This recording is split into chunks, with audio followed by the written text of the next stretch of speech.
Hello my lovely peoples. Hi. So I just want to talk to you today a little bit about my locks. I've had them for 2 years now. I self-maintained, I self-installed, took a week off work after some research, loads of research, and I took the plunge and I just thought, I'm gonna go for it. I'm gonna lock my hair. I was getting so tired of just having to think, like, what hairstyle am I gonna do next? You know, the braids were starting to really eat into my hair, and I actually think that because of braids, I have very thin hair on the perimeters of my head, and I think that actually contributed to all the hairstyles that I was doing, the weaves and the sew-ins and the braids and the cornrows. I think they really thinned out the edges of my hair. I never actually realized that. I thought the texture of my hair was the same all around. But when I was self-installing and all the research that I was doing, I actually came to realize that's not the case. You know, the texture of hair is different across the board.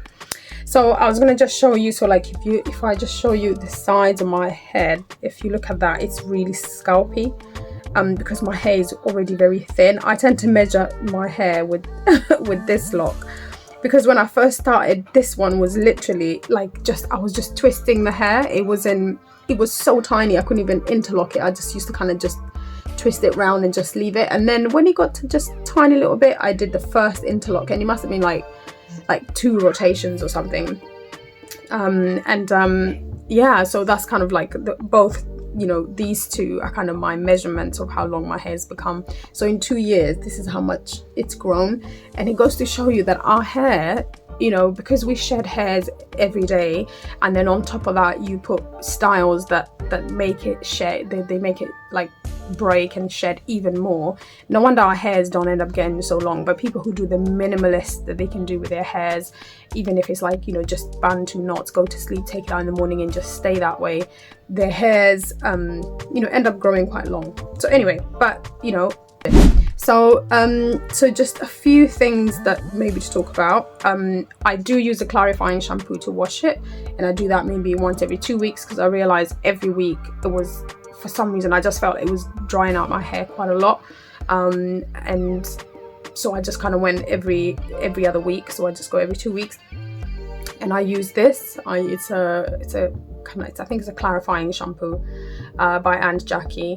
So I use that one, and I'll wash that and make sure that it's completely clean. But then it really dries out. It kind of strips your hair completely, and it becomes really scrunchy and quite dry. So then what I do, I'll then kind of use this. It's my Elle's moisturizing shampoo, and then I'll go through it just kind of once or twice. And what it does, I tend to feel like it restores that moisture and softness in my hair. My kids are Loc'd as well, and I use the same sort of method with them. Then to kind of moisturize on a day-to-day, I use this rose water and glycerin by Heritage Store.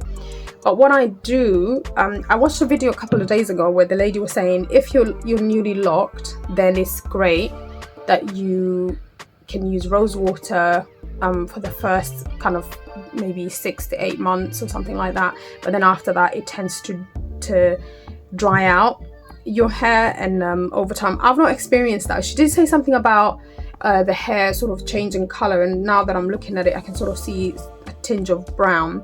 But anyway, what I ended up doing, I don't actually use kind of all of it. What I do is I'll put water into it, probably up to like this mark here, just there, and then I'll add rose water to it, because I found, because it has got glycerin, it was becoming very heavy and it was building up on my hair.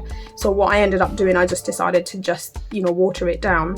So I will buy I tend to buy 2 bottles, because my kids, as well, as I said, they're Loc'd, and this is what I use.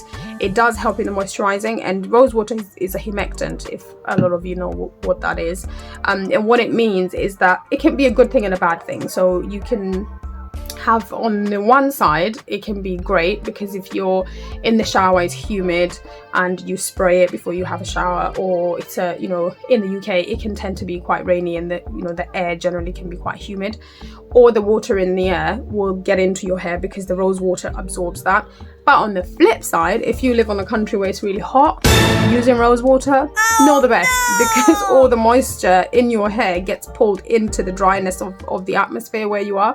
So it's like a you know, it's a good and bad thing. You need to kind of know where to use it. If you use it in the evening, you're about to have a shower, you spray it, you know, just hold your hair up, or just go in the shower with a shower cap, put it on and have your shower. If it's a hot shower, then all that moisture in the water that's in the atmosphere will get into your hair because of the rose water. It's a humectant, it absorbs water. So that is how I maintain my hair.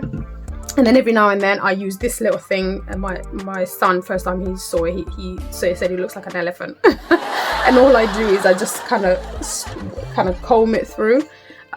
Using my hands is fine, but sometimes I just find it's actually also quite relaxing on my scalp, and I use it to sort of like massage my scalp with it.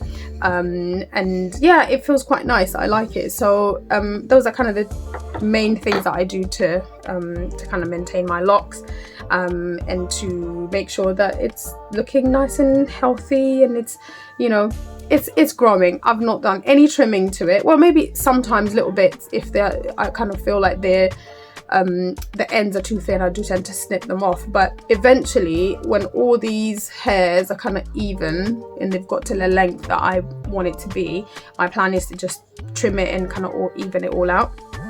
But so far I'm loving it. Not the sort of thing I'd go back and, you know, do I have any regrets? I have no regrets, because I can't imagine to go back to detangling and blow drying. No, ma'am. No, darling, that's not my life anymore. This is my life. Not that it hasn't got its challenges, but I will talk about that another time. Till next time, later.